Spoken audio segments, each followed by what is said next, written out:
Donc, aujourd'hui nous allons donc parler de Tomb Raider, c'est-à-dire un jeu vidéo, déjà, très important, mais surtout la deuxième vidéo, c'est-à-dire de mes jeux favoris sur Planète Astrale. Alors pourquoi j'ai décidé de choisir Tomb Raider dans mes jeux favoris et pourquoi j'en ai fait une vidéo? Tout simplement parce que il s'agit d'un jeu vidéo qui est extrêmement important pour moi, parce que c'est un jeu vidéo qui a tout simplement été le premier. Voilà, c'est le premier jeu auquel j'ai joué de toute ma vie. C'est-à-dire que quand j'ai commencé à y jouer, j'avais tout simplement 4 ans. Et commencer un jeu vidéo à 4 ans, déjà c'est quelque chose d'assez exceptionnel, assez bizarre. Mais en plus, commencer un jeu vidéo à 4 ans et qui est Tomb Raider, eh ben c'est pas rien quoi, parce que c'est quand même un jeu plutôt assez violent quand même, hein. Il y a des flingues, il y a des je veux dire il y a des dinosaures, mais Lara se fait bouffer, elle se fait étouffer, je veux dire elle se noie dans de l'eau, elle se fait planter par des pics, elle se fait choper dans des pièges, enfin bref, il y a quand même une petite forme de violence et d'armes dans le Tomb Raider. Donc jouer à 4 ans à ce genre de jeu, c'est pas hyper anodin. Donc on remercie le daron qui m'a initié au jeu vidéo avec un jeu pareil. Je sais pas comment ça se fait quoi. Mais en tout cas, voilà, une manette très tôt dans les mains. Et c'était sur ce jeu là que j'ai commencé mes premiers pas quoi. Ah, y a maman qui regarde. Eh ben écoute, ça fait plaisir. Écoute, salut maman. Maman qui sait très bien, qui dit que j'avais terminé le jeu à 4 ans. J'en doute. Je doute que j'ai terminé le jeu à 4 ans, malheureusement. J'aurais bien aimé réussir cet exploit. Déjà, il y a des gens qui considèrent Tomb Raider comme étant un jeu dit très difficile. Peut-être que moi j'ai l'habitude parce que j'ai les touches et tout, etc. Et du coup, c'est un jeu que je connais tellement par cœur que je peux le speedrun comme un gros taré sans avoir de problème. Mais en vrai, le jeu, il est pas si dur. Donc n'importe qui peut le terminer. C'est juste que bon maintenant, si un jeune commence à jouer à ce jeu vidéo là, il aura peut-être pas les codes de l'époque. Déjà, on dit pas Tomb Raider, on dit Tomb Raider, ça se prononce comme ça. Même si tous les Français disent tombe, parce que on dit pierre tombale, la tombe en français, mais c'est Tomb Raider. Du coup, vous saurez ça dans les dîners mondains. À chaque fois que vous parlerez de Tomb Raider à quelqu'un ou de Lara Croft et qu'il vous dit tombe, vous pourrez le reprendre et lui dire c'est Tomb Raider. Non mais vraiment, c'est Tomb Raider. Tu prononces mal l'anglais, je sais. C'est pas grave, tout le monde fait l'erreur, tu vois. Genre.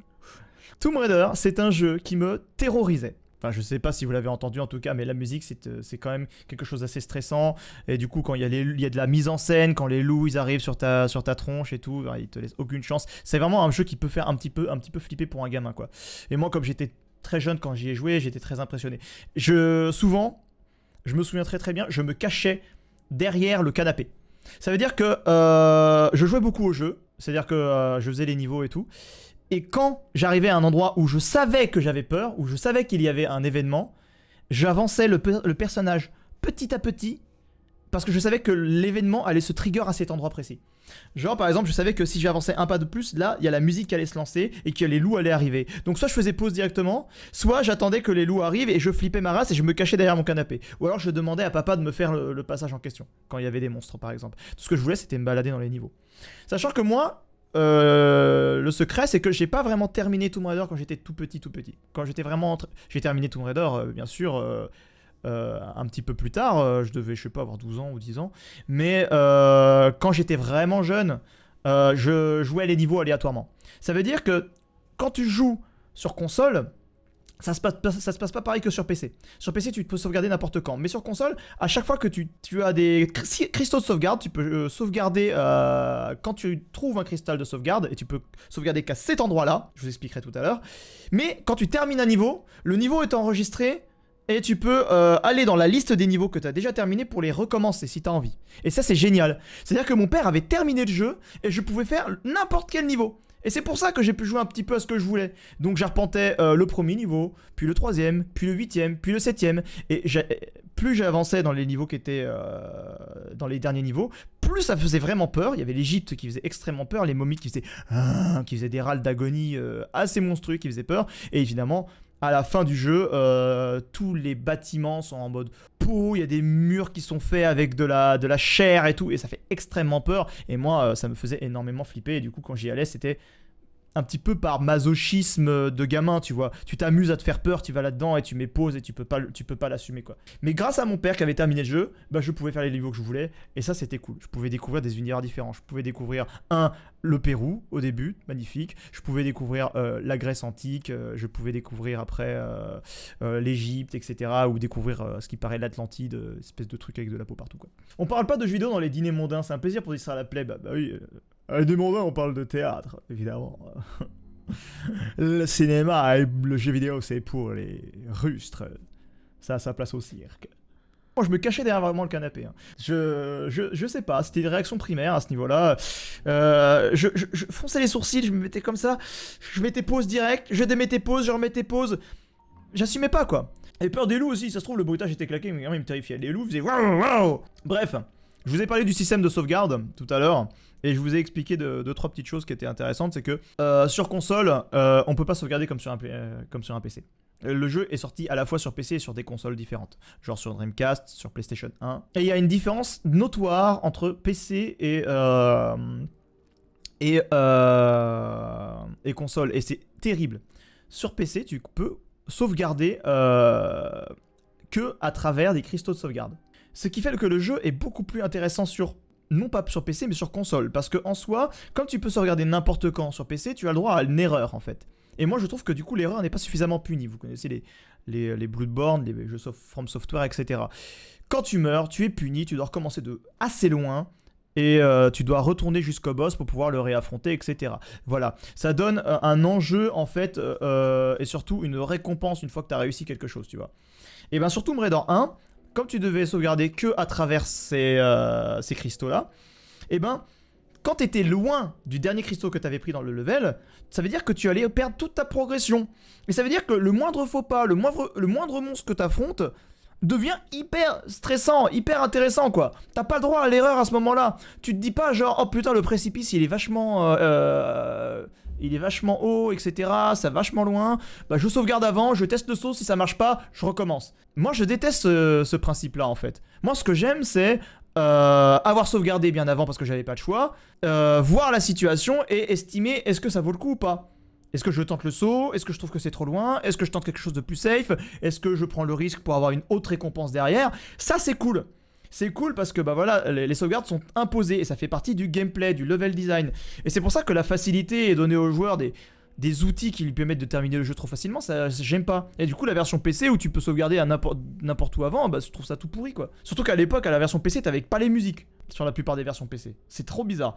Maintenant c'est plus le cas parce que je profite en fait du remaster de Tomb Raider qui arrive tout de suite là, qui vient d'arriver, que je viens d'acheter, pour pouvoir parler de ça. Et bah la nouvelle version PC qui existe, elle utilise les musiques en mode remasterisé, elles sont absolument splendides.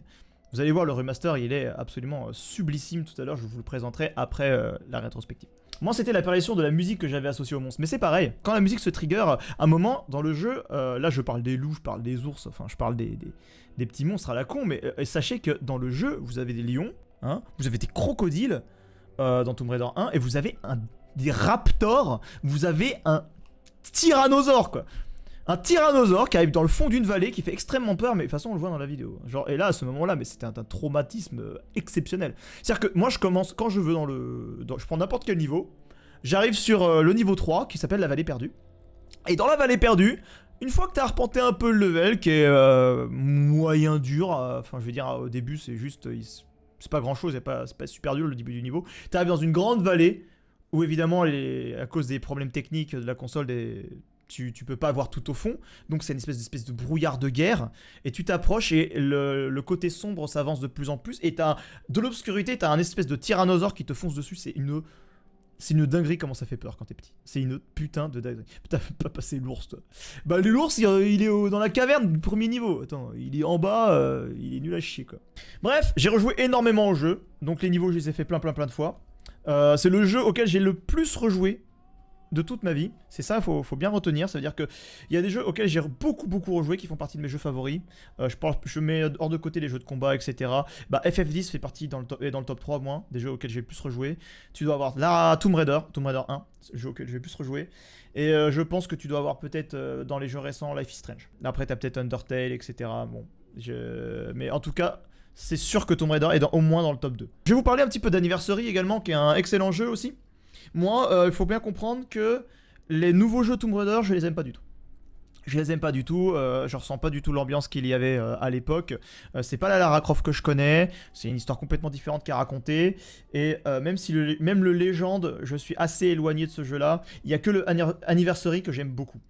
que je trouve un remake exceptionnel. Déjà, les graphismes sont très très beaux pour l'époque. Ils sont vraiment très très beaux. En fait, dans Anniversary, ils ont réussi à reprendre les énigmes du premier et à les réinventer. C'est incroyable, ça veut dire que vraiment tout a été pensé de manière intelligente. Ils se sont dit, ouais, cette énigme-là, ce passage-là, il est comme si, on va garder l'esprit du truc et on va rajouter une complexité à l'énigme. C'est un véritable bonheur, quoi. Moi, c'était un émerveillement, c'est-à-dire que je jouais à Anniversary, je revoyais des zones qui étaient dans le premier, mais en mode complètement amélioré et avec une nouvelle esthétique, etc. Mais c'était bien parce que c'était un remake, c'est pas un remaster comme celui-là. Il y a une sacrée différence. Le remaster, on va avoir des textures qui sont beaucoup plus jolies, etc. Et c'est rejoué au jeu, mais avec des nouvelles lunettes, quoi. Voilà, c'est comme si tu regardais un truc de loin, que t'étais myope, tu le mets et putain, oh, tu le vois, il est magnifique. C'est le même objet finalement, mais tu le vois avec un prisme différent, juste il est plus beau, quoi. Et bah là, c'est pareil. Alors que le remake de Anniversary, c'est clairement le gameplay qui est complètement changé. On reprend ce qui a fait à peu près l'esprit du 1, tout en le modifiant pour que ça en soit une nouvelle expérience intéressante. Et les gens se sont retrouvés dans Anniversary et ça, je trouve ça cool. J'ai pas fait la suite. Après, j'ai fait Angel of Darkness que j'ai même pas réussi à terminer parce que j'ai trouvé ça tout pourri. Donc il fait partie des nouveaux Tomb Raider que je n'apprécie pas du tout. Le 4 et le 5, ils sont considérés comme des classiques Tomb Raider. Ils sont même pas dans les remasters parce que je les trouve tout bidons. C'est les pires des classiques. Le 4 est horrible. Le 5 est horriblissime selon moi. Il y a des très bons niveaux dans le 4 et il y a les pires niveaux. Il y a des niveaux qui n'ont rien à foutre là. Et le 5, mais c'est un boogie-boulga de merde, quoi. Je veux dire, le thème de level design, t'es tout le temps perdu, quoi. Tu sais pas où aller, les énigmes, tu comprends rien. Non, c'est le 5, c'est le pire. Et après, bah, t'as le 6, qui est pas un classique Tomb Raider, c'est le renouveau de Tomb Raider, celui qui devait réinventer la formule, c'est-à-dire Angel of Darkness, qui a juste plombé littéralement la licence. Eidos a coulé à cause de ça, et c'est Crystal Dynamics a repris le flambeau, et ils ont bien fait parce que les jeux Tomb Raider qu'on suivi sont des très bons jeux. C'est juste que moi, je me retrouve pas là-dedans. Donc vous pouvez jouer à Tomb Raider, vous pouvez foncer dessus en espérant jouer à des bons jeux. C'est des bons jeux la plupart. Ah bah ça, écoutez, ça c'est la musique... Alors, c'est la musique du 4, ça. Magnifique. Les musiques du 4 sont magnifiques.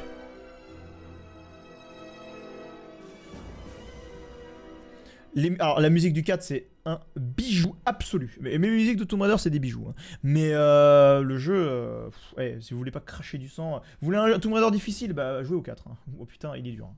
Et alors le 5, c'est même pas qu'il est dur, c'est que tu sais pas où aller, donc t'es perdu, tu dis bah on va où? On va où? Mais c'est pas le plus difficile, en vrai je mens. Le 4 n'est pas si difficile, t'es aussi un peu perdu comme le 5, c'est le 3. Le 3 il est excellent, pour moi c'est presque le meilleur Tomb Raider, enfin les meilleurs niveaux sont dans le 3 pour moi.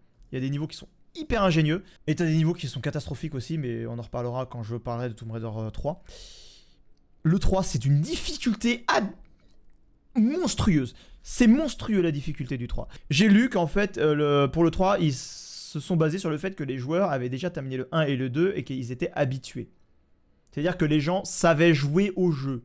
Et comme ils savaient jouer au jeu, ils n'allaient pas évidemment faire une difficulté progressive, quoi. La difficulté est progressive mais elle commence déjà haut. Et après, mais ça part en cacahuète, hein. Ça part en cacahuète tellement c'est dur. T'as des pièges où il faut des réflexes de titan pour pouvoir éviter, t'as des énigmes, tu les comprends pas toujours non plus. Rien que le niveau 1, c'est littéralement difficulté de dernier niveau sur Tomb Raider 1, quoi. C'est ça. Il est hyper long en plus. Les niveaux sont longs, hein, sont très longs sur Tomb Raider 3. Mais c'est pas plus mal, hein, c'est très bien. Mais waouh, quand tu termines un niveau... T'as la petite musique de fin de niveau qui arrive, et là t'es content, hein. Tu te reposes, tu fais fou, je suis en sécurité. Et c'est marrant parce que sur les 8 commentaires YouTube, c'est ce qu'ils disent aussi. Perso, j'ai testé 3 sur PS1, ouais, tu peux le dire. La difficulté du 3, c'est... Oh, mais je crois que même le JDG en parle dans sa vidéo. Il fait que la difficulté est par... Mais quand il fait la difficulté est par... Il pense au 3. Il pense clairement au 3, ou alors en tout cas ceux qui ont écrit la vidéo avec lui pensent au 3. On va s'arrêter là. Hop, ma gueule.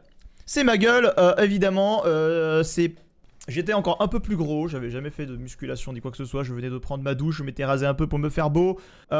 J'étais moins beau à cette époque-là, je trouve. Ouais. C'est surtout le 5 qui parle, vu que c'était le Tomb Raider de trop. Tomb Raider de trop, c'était le 5 selon eux, mais c'était à cause du 4. Parce que le 4, c'était le burn-out total des équipes, et ils ont voulu un 5ème derrière. Et en plus, ils avaient fait tuer Lara Croft exprès dans le 4, pour faire en sorte que dans le 5 on ne réutilise plus son personnage. Et finalement on a dit aux équipes, et vous savez quoi? En fait on va parler du passé de Lara Croft.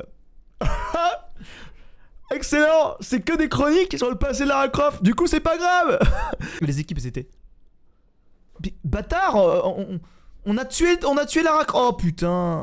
Ah, la désillusion des équipes. Tu fais tout pour pouvoir faire en sorte que le truc n'existe pas et le truc finit par exister parce que t'as pas pensé qu'on pouvait parler au passé, tu vois. La pire idée du monde. Bah oui, les chroniques sont nulles. Bah écoute, la pire idée, je sais pas, mais en tout cas, ça a été très très mal adapté. Salut à tous et bienvenue dans mes jeux favoris. Aujourd'hui, on va parler du tout premier jeu vidéo auquel j'ai joué dans ma vie. Alors voilà, déjà, premier jeu vidéo auquel j'ai joué dans ma vie, c'est complètement le cas. Hein, je vous l'ai dit tout à l'heure, donc c'est pas un mensonge pour faire de la mise en scène ni quoi que ce soit, c'est vrai quoi. Et j'ai une sacrée gueule là-dessus, hein. C'est comme ça que je drague. Mais qu'est-ce que ça peut bien être? Vas-y, accouche, putain. Je dis ça, mais en gros on sait tous ce que c'est parce que vous avez tous vu le titre de la vidéo, comme disent les jeunes. Tomb Raider. Et oui, Tomb Raider c'est le tout premier jeu vidéo auquel j'ai joué. No fake, hein, j'y jouais alors que j'avais à peine 4 ans, hein. Tout juste bébé, je m'amusais à tuer des animaux et des êtres humains avec des armes à feu. Une éducation parfaite. Bref, Ouais, bah du coup, pour revenir là-dessus, c'est mon père qui me faisait jouer à ça, je pense. Hein. À la base, j'avais écrit une ligne de texte qui disait, qui plaisantait sur mon père comme quoi il était un petit peu inconscient ou que mes parents étaient un peu inconscients de me mettre devant ce genre de jeu, quoi. Mais je trouvais que la blague était trop trash et je trouvais que je m'acharnais trop sur mes parents. Du coup, j'ai enlevé cette ligne de texte-là. Et du coup, j'ai juste gardé le fait que je suis devenu un psychopathe, quoi. Je suis un énorme fan de Tomb Raider et regardez, je possède des tas de filles. Ah ouais. Elles sont dégueulasses. En vrai, j'étais trop content parce que ma mère me les offrait parce qu'elle savait que j'étais fan de Lara Croft et tout. Et moi, j'étais trop content parce que je les trouvais trop bien. Mais en soi, regardez-moi ces yeux. Elles sont faites en résine. Elles se cassent comme ça. Ça se casse trop facilement, c'est terrible. Et du coup, il y en a plein qui sont un peu cassés. Il y en a plein qui... Il doit y en avoir quelques-unes de cassées, mais il n'y en a pas beaucoup. Mais putain, ça tient pas le coup, quoi. Et là, ce que vous voyez derrière, il y a une figurine pop de Lara Croft. Mais c'est la Lara Croft récente. C'est ma cousine qui me l'a offerte. Et elle est trop stylée. Voilà, figurine pop Lara Croft offerte par ma cousine sous une bouteille de verre parce que c'est un pote à elle qui a fait toute une bulle dans laquelle elle est je sais pas, elle est dans la nature, quoi. Je veux dire, je sais pas comment dire, mais elle a fait une mise en scène dans une bulle là-dedans et il y a des petits buissons, il y a du bois, etc. Voilà, c'est assez bien foutu, je trouve. La petite astuce de mise en scène, je montre comment je suis fier de mes figurines et puis finalement je vous prouve que je suis un gros pervers. Comme quoi ma figurine préférée c'est celle-là. Et ma préférée c'est elle. Parce qu'elle est à poil. C'est complètement faux en plus. Ma préférée c'est pas elle parce qu'elle est à poil. Hein. C'est juste que je voulais passer pour un gros beauf en fait en soi. Ça me fait rire hein, de passer pour un gros beauf et de toute façon c'est juste pour la mise en scène. Hein, voilà. Du coup, je dénonce peut-être un petit peu ça aussi, quoi.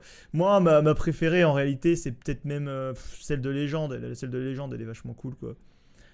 Mais ils ont quand même des yeux mongolisés, quoi. C'est terrible, quoi. Regardez-moi le vide. Regardez-moi le vide sur ce visage. En plus, il y a plein de gens. J'en ai vu plein qui les ont, ces figurines. J'en ai vu dans le bar du coin. Au Warp Zone, c'est un bar spécialisé dans le jeu vidéo et ils en ont plein des figurines Lara Croft comme ça, quoi. Donc en gros ça coûte rien, quoi. Je passe pour un beauf et je crois que c'est pas la seule fois où je passe pour un beauf dans la vidéo. Je pense que j'ai insisté sur le fait que j'ai été beauf plusieurs fois. En plus, je l'ai terminé un nombre incalculable de fois et je me surprends encore aujourd'hui à rejouer la plupart des niveaux. J'adore ce jeu, putain. Ouais, ça c'est vrai. Alors j'ai dit que c'était le jeu que j'avais le plus terminé de toute ma life, c'est vrai. Et je me surprends à jouer encore la plupart des niveaux, c'est aussi vrai quand j'ai une PlayStation 1 branchée. Parce que je peux pas y jouer sur PC, ma version PC était toute pourrie à l'époque et le remaster est sorti il y a 5 jours. Donc j'ai pas... Voilà. Et en plus, refaire les niveaux, c'est un peu compliqué avec le remaster parce que je sais pas trop, je verrai parce que pour l'instant j'ai fait un niveau et demi et j'ai pas sauvegardé donc. Ah, Tomb Raider, c'est LE jeu de référence quand on parle d'action-aventure. Ah ouais, ça pique hein. Tout à l'heure, vous allez voir le remaster, mais en vrai, waouh, c'est quand même des... Ce jeu. On est quand même sur du graphisme de PS1. Ah, Tomb Raider, c'est LE jeu de référence. La musique que vous entendez derrière, c'est du Kingdom Hearts. C'est Bonsorama, on entend beaucoup dans les mises en scène que je fais parce que c'est une musique que je trouve tellement drôle et qui colle à tellement de choses que je la mets super souvent. Mais je trouve ça trop cool. Parce qu'on parle d'action aventure Regardez-moi ces graphismes. Ça c'est la Grèce antique, ça. Faut ouvrir ses chakras quand même. sur PlayStation 1, avant même que le jeu soit sorti en Ah, c'est le Pérou. 96, il faisait énormément parler de lui. De nombreux magazines c'est spécialisés l'Égypte. parlaient de son incroyable gameplay, Alors voilà, ça c'est des images de brochures de jeux que...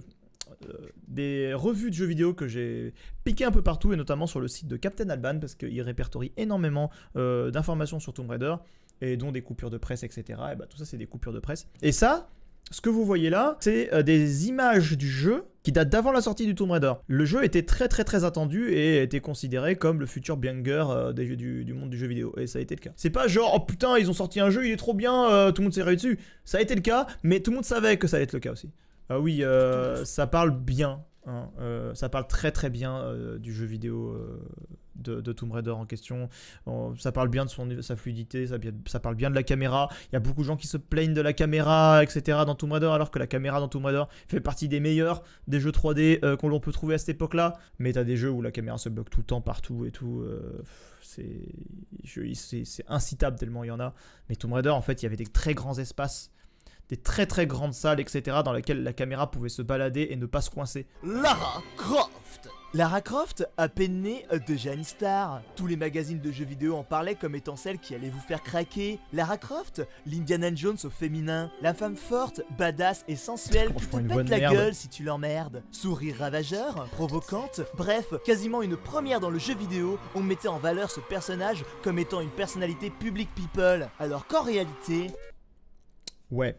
Voilà, ce que je voulais faire, c'est montrer à quel point Lara Croft était encensée de ouf et tout, comme quoi c'était une méga star, etc. et que tout le monde kiffait dessus et que tout le monde fantasmait dessus. D'ailleurs, tout le monde fantasmait dessus, que tout le monde s'imaginait qu'il y avait un code pour mettre Lara Croft à poil. Voilà, c'était pourquoi il y a beaucoup de beaufitude dans cette vidéo, parce qu'en soi, il y a beaucoup de fantasmes autour de Lara Croft qui sont nés. Alors que les fantasmes, ils naissent quand même de ça, quoi. Ça veut dire que c'est la presse, en fait, hein, qui fait le fantasme. Hein. D'accord ? Le fantasme, c'est ça, quoi. C'est ce regard, c'est ce personnage-là. Le fantasme, c'est la jaquette du jeu. Ça, c'est le fantasme, en fait. Vraiment.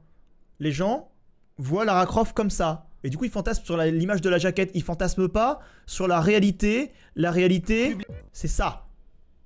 La réalité, c'est des seins trop gros, mécaniques. Qui, selon les développeurs, est pas fait exprès. C'est une erreur. Voilà, que vous connaissez le mème avec Sébastien Dugrenier qui fait une erreur. Une erreur. C'est une erreur sacrément beauf quand même. C'est une erreur pas corrigée surtout, genre. Alors du coup, femme forte, hein. Femme forte, c'est sûr, Lara Croft, etc. Enfin une héroïne féminine et tout, qui arpente les tombes et tout. Génial. Pour ça, c'est très bien. Même Toby Gard voulait se battre contre un peu les stéréotypes féminins, mais ça, il a pas pu laisser... voilà, ça, il a pas pu lutter contre, quoi. Donc c'est resté. Du coup, je vois pas pourquoi c'est pas une arme. Je vois pas pourquoi tu peux foncer ça vers l'avant, vers les ennemis pour les transpercer de tes pics acérés, quoi. Incroyable. Iconique. Ouais. Ça, c'est le... voilà. Ça, c'est le plan le plus iconique de Lara Croft. Il n'y a pas plus iconique que ça. En vrai, tu peux être fier de cette mise en scène car c'est cool, la chute est drôle. Et la chute, c'est genre, tout le monde est déçu de ouf parce que c'est une méga star et tout le monde fantasme et à la fin, ça quoi. Donc tout le monde regarde et tout le monde est dégueu.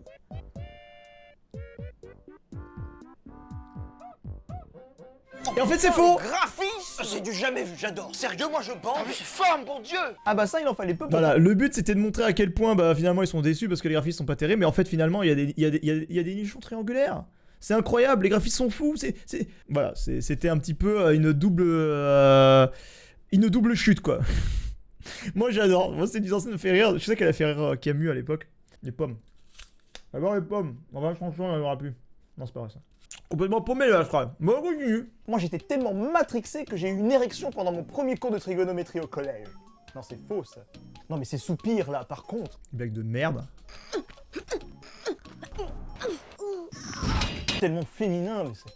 Le foreshadow... Ça c'est du... Comment on appelle ça c'est une préparation paiement, c'est du foreshadowing. Bon bref, en gros, ça fait écho à ce qui va se passer à la fin. Donc je prépare une blague. Tellement féminin. Voilà. En fait, c'est une voix qui est pitchée. Une voix qui est donc accélérée pour qu'elle ait l'air plus aiguë. Voilà, on en parlera tout à l'heure, mais c'est vraiment la voix d'un mec qui est pitché. Donc clairement, bon, si vous êtes fantasmé sur la voix de Lara Croft, vous fantasmez sur un homme, quoi. Moi non plus, je m'attendais pas à ça. Et je vous dirai où est-ce que j'ai chopé l'info après. Non, mais ça fait de l'effet quand même. Bon, même si j'en ai très envie, je ne vais pas parler de toutes les générations de Tomb Raider, évidemment. Je vais parler de ce premier opus qui a apporté toutes les bases. Quand vous démarrez le jeu, vous avez le droit à une cinématique. Lara Croft, confortablement installée dans un hôtel en Inde, Une information dont on se bat totalement les couilles. a rendez-vous avec J'ai dit ça, bon, on s'en bat totalement les couilles, bon, faut bien les placer quelque part et tout, etc. Enfin, je crache pour cracher, quoi, c'est pas non plus la dinguerie, ce que je dis là. Larson, un sous-fifre de Miss Natla qui l'engage pour récupérer le Sion, un bibelot soi-disant perdu dans des ruines péruviennes incas. Et notez que Larson est introduit comme étant un putain de lourdingue. C'est Jacqueline Natla, de Natla Technologies, vous voyez? Ceux qui font tout ce qui est beau et qui brille. La ferme, Larsen. Voilà, c'est un énormissime trou de balle et il rigole pour rien. Et puis il essaie de draguer Lara complètement, genre mais de manière complètement naze. C'est Larson. Et d'ailleurs le scénario, c'est ça, c'est bidon as fuck le scénario de Tomb Raider. Tout le monde sait que c'est hyper nanardesque, mais on s'en fout. Le jeu est trop bien, donc c'est pas très grave. En gros, c'est tout le monde dit que c'est nanardesque, mais en vrai, je vois même pas pourquoi on dit que c'est nanar. C'est juste bateau. Enfin, je veux dire, c'est scénario de jeu vidéo. Wait, pause. Natla se retourne et regarde Larson alors qu'elle est en webcam. Ouais, j'ai pas compris ça. Ça je l'ai remarqué. Je me suis dit, mais quoi? Attends, mais c'est comme si t'étais en train de parler à quelqu'un, là, t'imagines? Je parle à quelqu'un derrière, là devant. Enfin, je vous parle à vous et je me retourne. Je comprends pas. C'est-à-dire qu'elle est dans le PC en fait, c'est vraiment elle le PC quoi. Elle est un ordinateur. Enfin, Wait, pause. C'est... Natla se Je comprends pas. retourne et regarde Larson alors qu'elle est en webcam. Oh, alors elle regarde un de ses tableaux, je sais pas ce qu'elle regarde. Elle regarde sa lumière, elle dit est-ce que j'ai bien changé l'ampoule? Bah non mais elle est en webcam à la rigueur tu vois. Elle est en webcam et elle regarde derrière mais elle voit rien. Derrière chez elle c'est un mur. Bon pourquoi? Pourquoi elle regarde Larson? Pourquoi elle se retourne? Larson a... Wait, C'est quand même terrible. La ferme, Larsen. La ferme. Comme si elle était dans la salle avec nous, mais c'est... Mais moi, ça m'en fout. Je veux dire, je comprends pas pourquoi ça a été... Elle aurait pu faire la ferme, Larsen, en hochant la tête de gauche à droite, je sais wait, pas. pause. Putain, Natla c'est se retourne complètement naze. et regarde Larson alors qu'elle est en Mais webcam. complètement con. Ou alors c'est un mutant. Ah! Et oui, c'est un mutant. Voilà, clairement, c'est un mutant. Seul un morceau du Sion se trouve au Pérou et un autre sous-fifre, Pierre Dupont. Pierre. Un Français qui s'appelle Pierre Dupont. Hein. C'est comme un Américain qui s'appelle John Smith, quoi. Le scénario est intéressant, mais plutôt classique pour les jeux vidéo de l'époque, faut se l'avouer. C'est le coup de l'objet sacré, divisé en plusieurs morceaux à travers le monde. Et la musique que vous entendez derrière, c'est la musique de... je suis vachement beau, là. C'est la musique de Heroes, voilà. J'ai dit que le scénario était bateau, et là je le répète encore, et c'est clairement bateau. Mais on s'en fout, en fait. Enfin, tout le monde s'en foutait du scénar, quoi. Genre, on ne parle que du scénar aujourd'hui en disant que c'est de la merde, mais en vrai, putain. Oui, il y a peut-être Resident Evil qui avait un scénario peut-être potable, mais alors là, bon, c'est bon. Il n'y a pas énormément de scénarios potables. Même Zelda, hein. Zelda, c'est pas dingue non plus, hein, comme scénario. Hein. Bref, c'est un prétexte pour faire voyager Lara Croft et la faire évoluer dans des univers très différents. Et ça, c'est vrai. C'est vraiment un prétexte pour pouvoir aller dans des univers très différents et pouvoir découvrir différentes parties du monde, quoi. Avoir différentes textures de level et tout. Histoire de dépayser les joueurs. C'est vachement bien pensé. Le Pérou, la Grèce, l'Égypte, l'Atlantide, ok. D'ailleurs, véritable... Ouais, c'est pour ça que ça me fait marrer. Je veux dire, l'Atlantide, ok. C'est vrai que c'est une vision de l'Atlantide qui est un peu spécifique. Hein. Moi, c'est pas exactement comme ça que j'imaginais l'Atlantide, quoi. Les Atlantes, je les imaginais pas comme ça dans des boules mutantes avec de la chair partout, quoi. Dégueulasse. Bizarre. Ouais, les environnements sont quand même assez jolis, hein. C'est un beau jeu, hein, pour l'époque, hein, Tomb Raider. Faut pas déconner. Elle a quand même une taille... What the fuck. Et d'ailleurs, si vous voyez, elle a un chignon aussi, très important. Je l'avais pas dit.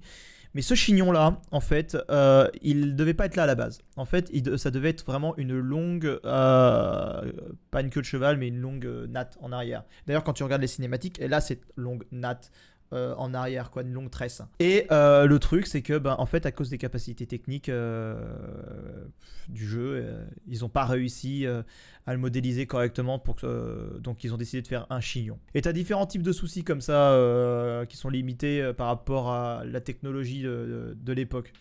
ils n'avaient pas encore réussi à trouver le moyen d'afficher du ciel correct, hein, je dis bien. Et du coup, bah, pour faire du ciel, bah, ils ont fait en sorte que tout se passe dans des grosses cavernes, dans des gros trucs comme ça, quoi. Comme ça, on voit le moins de ciel possible. Et vous allez voir, à des moments, on voit le ciel, c'est tout noir, et je crois que j'en parle. Alors, l'Écosse, c'est marqué Midas, parce qu'en fait, ça s'appelle le temple du roi Midas comme niveau, tout simplement. Et quand tu marches sur la main, tu finis en or, et t'as perdu la partie. D'ailleurs, véritable anecdote, hein, si le jeu se passe quasi intégralement en Ouais, intérieur, c'est ce que je viens de c'est dire. parce qu'il était techniquement compliqué de modéliser des environnements Voilà, ça c'est à l'extérieur, c'est...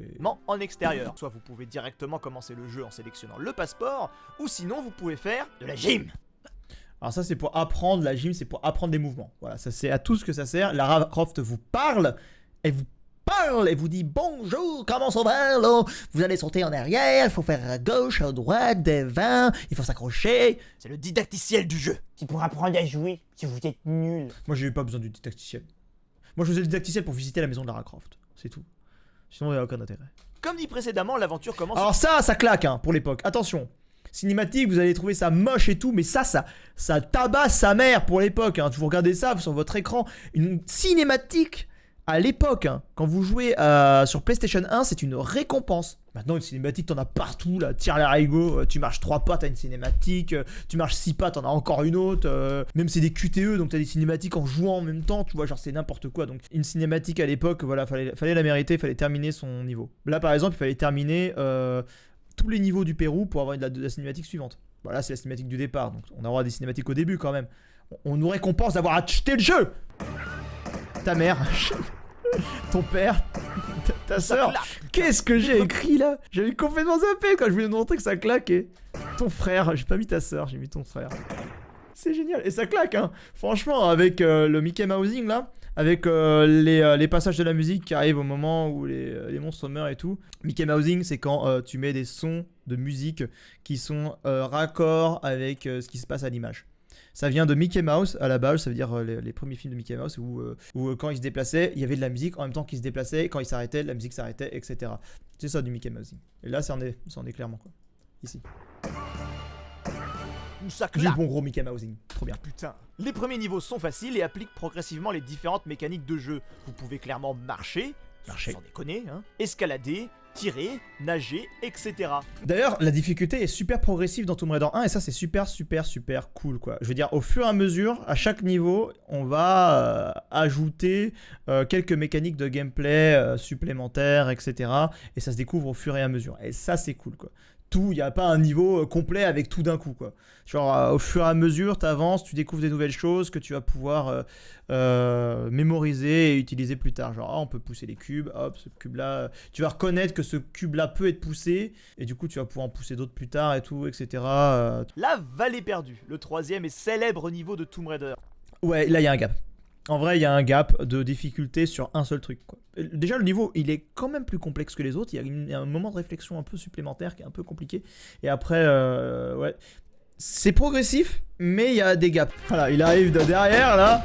Il sort de l'ombre, il sort de derrière la falaise pour nous défoncer. T-Rex apparaît, sortant de l'ombre, faisant quasiment la taille de la putain de vallée. Un Il fait pas la taille de la putain de vallée. Genre, là, je vais vraiment exagérer de ouf, quoi. espèce d'énorme sac de PV. Jurassic Park sort de ce jeu, mais tu sais que t'as complètement raison. En fait, Lara Croft, déjà, ça vient. À la base, l'ancêtre de Lara Croft, c'était Rick Dangerous. C'était un personnage qui était inspiré d'Indiana Jones. En tout cas, Lara Croft, là, est sortie à peu près dans les années 96-17. Bon, bref, vers ces années-là. Et il y avait Jurassic Park qui est sorti en 94. Et c'était rentré dans les esprits, dans les mœurs des gens. Et ça a hyper marqué. Et il y avait Indiana Jones qui marquait beaucoup. Et du coup, Spielberg, à ces époques-là, était vraiment influençait énormément le monde de la pop culture, mais de manière inimaginable quoi.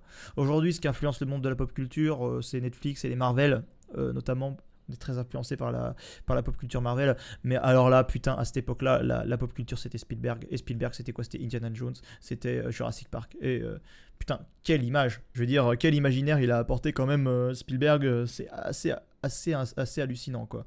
Et si le cinéma existait tel qu'on le connaît aujourd'hui, c'est aussi grâce à Spielberg. Il a pas mal transformé les choses. Je rappelle que les 2 premiers niveaux, tu les passes tranquillou. Qu'il y a à peine 5 minutes, tu avais la main dans le slip à t'amuser à tuer des petits loups. C'est à partir de ce moment-là, Tranquillou, petit loup, j'étais pas fier de mon petit jeu de mots, hein. C'est ridicule, mais ça me faisait marrer. Regardez les cascades. Les cascades, c'est des textures. C'est des textures animées. Ça s'est collé au mur. Vous verrez que dans les prochains jeux, notamment dans le 3, vous avez des cascades avec de la vraie texture d'eau qui c'est pas collé au mur comme ça. Là. Mais Tomb Raider, ce n'est pas seulement tuer des dinosaures ou des loups. On peut aussi tuer des êtres humains. On n'est pas des monstres. J'adore cette phrase. Et d'ailleurs, quand vous regardez des films, on voit des humains qui meurent par tir à l'arigot dans tous les sens. On s'en fout, tu vois, genre, c'est des humains, quoi. Dès qu'il y a un chien qui meurt, c'est fini, quoi.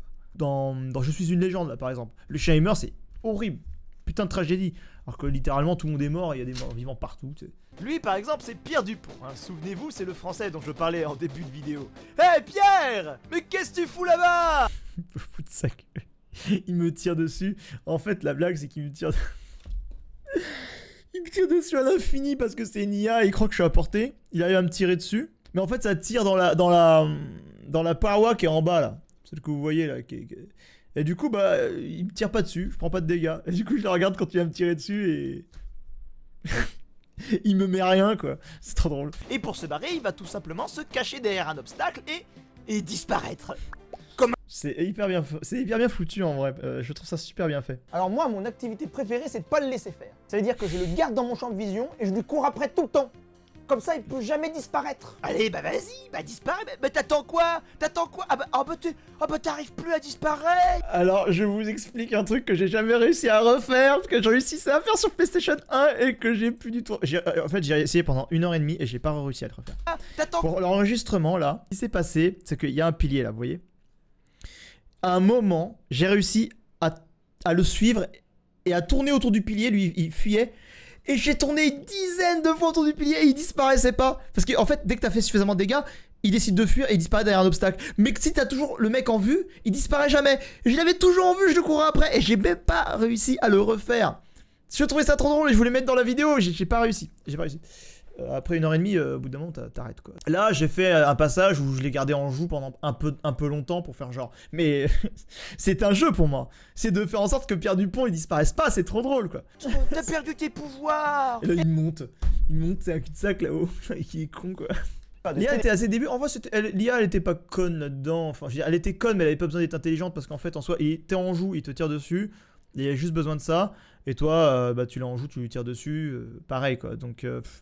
Et au bout d'un moment, si après ses dégâts, il fuit, il disparaît derrière un mur, voilà, c'est tout ce dont t'as besoin. Il n'y a pas besoin d'une IA hyper intelligente, quoi.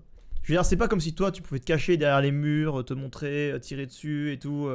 T'as pas besoin de ça, quoi. Donc l'IA, on s'en battait les couilles. En plus, l'IA, c'est des trucs qui te foncent dessus, qui te bouffent. Voilà.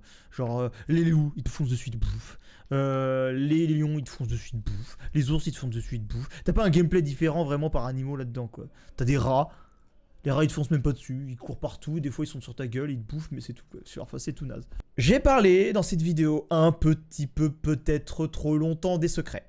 C'est la petite critique que je ferai à cette vidéo parce que je trouve que à 6 minutes 30, j'ai terminé quasiment la majorité des choses que j'avais à dire. Alors je pense que j'aurais pu parler de plein d'autres choses. Et j'ai passé un temps cataclysmique à parler des secrets. Alors c'est cool. Je parle des secrets en mode cool, mais ça aurait peut-être pu faire l'affaire d'une autre vidéo, j'en sais rien, tu vois, parce que c'est pas non plus...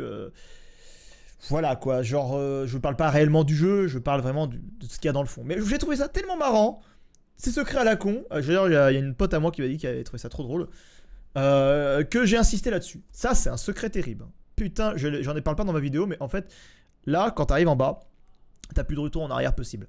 Ça veut dire que tu tombes dans l'eau, et là, tu débloques toute une autre partie du niveau que tu vas devoir arpenter, et tu peux aller que jusqu'à la fin.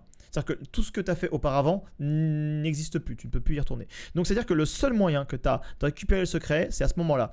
Tu fais la pente, soit tu vas tout droit, et si tu sautes au bon moment, tu arrives juste à gauche et tu chopes le secret. C'est un piège parce qu'en fait la caméra, hop, il y a des jeux de caméra aussi dans Tomb Raider, elle se met littéralement devant.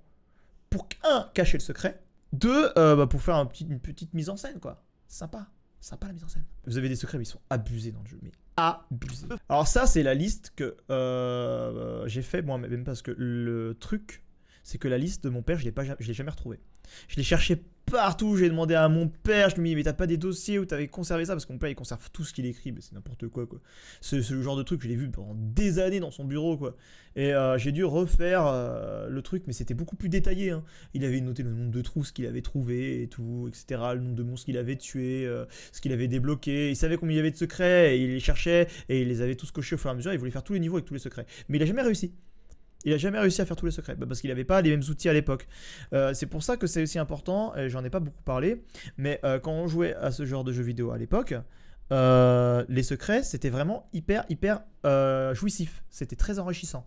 Parce qu'en soi, tu les découvrais quasiment toi-même, parce que pour pouvoir trouver un secret, t'avais pas internet et à la rigueur, tu avais peut-être des revues de jeux vidéo qui en parlaient et qui te donnaient des codes ou des trucs du genre, mais si tu les achetais pas ou que tu te les procurais pas, tu n'avais rien pour les trouver les secrets.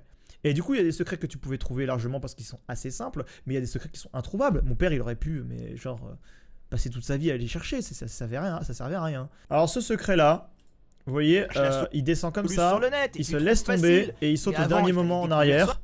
T'as une autre technique qui il la montre aussi, tu sautes avant pour atterrir ici en perdant un peu de vie et en pouvant ressauter, mais il faut sauter bien avant pour arriver là, pour ressauter et atteindre finalement le secret ici derrière. C'est le seul moyen d'avoir ce secret là d'ailleurs, il est hyper dur à choper, c'est un des pires, mais je crois que j'en parle en plus. En général! Je fais saturer mon micro, mais moi ça me fait peur. Mais moi je me trouve cringe là. Putain, j'ai beaucoup changé quand même en quelques années. Putain, la vache le changement. Tu comprends le sens de ce mot? Il fait peur Astral. Hein. Souvent, il faut Ça, les escalader secrets du premier niveau, vous les avez tous. Genre, le premier niveau, les secrets sont ultra une easy. paroi ou découvrir une salle en recul. Les Le deuxième niveau, il y avait quand même des secrets un peu plus retard. Je vais vous montrer à quel point les secrets dans Tomb Raider sont complètement barrés. Et je veux dire, c'est pas possible. Regardez-moi ça, déjà le premier. Ici, il faut que vous soyez pris d'un excès de folie et que vous vous dites tiens, et si je courais comme un con dans les quatre coins de la pièce pour rien, ce serait sympa. Non mais c'est énorme. Il n'y a pas d'indicateur sur les dalles. Ça brille pas un peu. Il n'y a pas de levier ni rien. Je sais pas. Montrer à quel point elles sont vraiment différentes. C'est une petite différence, c'est rien quoi. Mais d'où tu vas avoir une idée incroyable si je vais aller dans les quatre coins de la pièce, ça ouvre une porte. C'est pour ça que les secrets sont impossibles. C'est pas possible. Il y a qu'avec la carte Kiwi que tu débloques tout ça, putain. Incroyable. Et paf, ça ouvre une porte. Ça ouvre une porte, attention, il fait tellement sombre dans cette piole que c'est le noir, le plus noir que vous avez vu. Plus noir que ça, c'est... Non, on va pas faire cette blague. Secrète. Du coup, ce passage-là, c'est incroyable parce qu'en fait, là, c'est pour ça que je trouve ça hyper intéressant de jouer sur PlayStation et sur console, sauf pour ce moment-là. Parce qu'en soi, la seule sauvegarde que vous avez, à partir de ce moment-là, c'est à peu près... Allez, une demi-heure de jeu, non, quand même peut-être pas, mais si vous êtes vraiment au début et que vous connaissez pas bien le jeu, ça fait peut-être une heure que vous êtes sur le jeu, vous arrivez là, ce secret vous l'avez pas. Parce que en fait, si vous loupez ce secret là, vous l'avez plus jamais et il faut sauter au pixel près. Donc ça veut dire que si vous le ratez et vous recommencez littéralement tout le niveau pour le refaire, c'est une catastrophe. C'est contre-intuitivement prendre la descente à l'envers oui, et se c'est pas laisser ça. glisser, pour enfin se laisser suspendre, pour glisser de nouveau sur une nouvelle paroi, pour sauter au dernier moment de ses... Je l'ai réussi plein de fois. Vous vous rendez compte du nombre de fois? Parce que moi, heureusement, j'étais sur PC et du coup, j'ai sauvegardé avant. Mais il faut retourner. Moi, j'avais joué sur PlayStation juste avant. Parce que j'ai refait le jeu 2 fois avant de faire cette vidéo. Mais j'ai recommencé, mais au moins 6 fois, quoi. J'adore. J'ai laissé mon foirage exprès parce que je trouvais ça trop drôle. Pour sauter au dernier moment de celle-ci, au pixel près. Sinon ça marche. Oui, parce que si tu réessayes en te pendant et en sautant directement, ça marche pas non plus. Donc j'ai une soirée. Pour atterrir au pixel près sur la plateforme. Oui, alors voilà, ça c'est moi. J'y suis allé en mode grosse schlag. Ça c'est la technique du gros schlag. Elle est plus ardue et plus dangereuse. Sinon ça marche pas. Mais pour atterrir au pixel près sur la plateforme qui mène au secret. Oui, j'ai vraiment essayé de le débloquer sur PlayStation 1. J'avais envie de crever. Alors oui, alors ça c'est incroyable. Ouais, bah ça, attention. Hein. On répète un peu le secret. Mais ça c'est le 3. C'est caché derrière déjà. C'est hyper... c'est bien. Ça c'est un secret que un daron pourrait trouver. Enfin, je veux dire, un mec de l'époque pouvait trouver sans chercher sur la net. Numéro 3, ça va être rapide. T'es trop content, t'as trouvé un secret dans un secret. Mais il faut avoir l'intuition de se laisser suspendre au-dessus des pics à ce moment-là il y a un petit endroit où tu peux ne pas mourir, et là tu as un autre secret dessous, et c'est-à-dire que si tu chopes pas ce secret dans le secret, bah tu n'as pas tous les secrets du jeu. Ça rend fou. Numéro 2, le sadisme à l'état pur. J'ai passé l'entièreté de ma vie à me dire mais putain, il y a une porte là, je rêve pas. Mais l'intérêt de ma vie, hein. ma vraie vie. Hein. Un gamin qui passe 10 années de sa vie hein, à regarder, à jouer à Tomb Raider, à faire les niveaux, et qui voit une porte, un passage comme ça qui peut s'ouvrir et qui ne l'ouvre jamais. Jamais. En fait, les développeurs ont fait exprès. C'est d'une frustration extrême. Ils pètent la porte là, tu sais que tu peux rentrer, mais jamais de ta vie tu sais comment ouvrir. T'es là. Mais qu'est-ce que quoi? Mais comment? Mais ça existe, c'est là. Il y a bien un truc. J'ai fini le jeu. J'avais fini le jeu 2 fois déjà. Mais c'était toujours une énigme. Et regardez-moi, mais... Pourtant, c'est très simple, il suffit de se placer plus haut dans le niveau. Plus haut dans le niveau, dans littéralement tout en haut du niveau. La plaque là-bas, là, la plaque grise là. Attends, je vais me déplacer là. Là, cette plaque là qui est tout en haut, ici. Et ben, vous savez quoi? Et ben, faut aller dessus.